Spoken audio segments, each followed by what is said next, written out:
Then geographically, they say more trees bring a lot of rain. Why should we plant trees on a large scale to bring rain that has caused us all these problems that we see today? This is something that came up in the morning. It is still an issue in the what? In the community. So how do we handle such issues? Because they are mixed what? Reactions.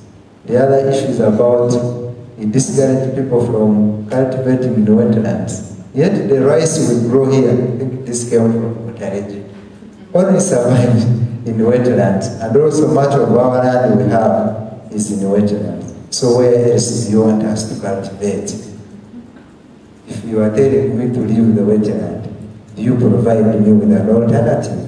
Remember, they have already warned you that the land is growing smaller and smaller. So they have no option apart from what? Encroaching on wetlands. So as long as a natural resources officer, you've got to sensitize the people to leave the wetlands. To them, they want an alternative. Provide an alternative, then they can leave the wetlands. But also that alternative should go hand in hand with the type of rice that they should grow. Because they have a thinking the rice they grow only survives in what? In wetlands. So which kind of plants do you want to give them? So it brings about the new crop varieties for those who are now going to do the innovation. What other crop varieties can survive in such land, especially in Duda and Mutareji, rather than the usual crops they have been doing and they are so dangerous to the environment. Why would you encourage us to plant trees when we don't even have enough land for agriculture? So of course that is land. The issue of either planting trees or cultivating crops. So then of course the issue of desilting of riverbanks to avoid floods require heavy tractors. Spades, why should the government not provide these what?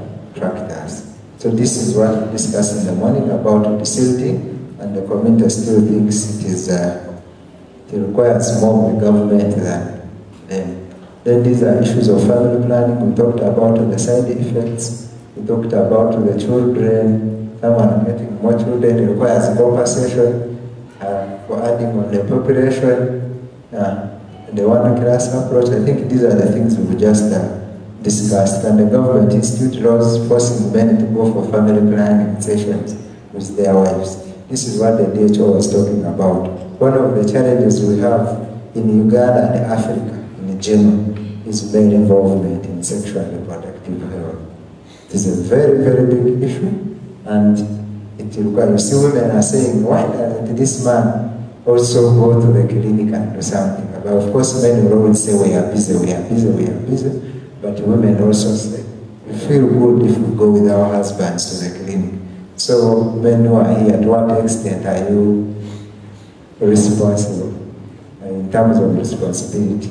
How often do you actually go for those sessions? Is another issue.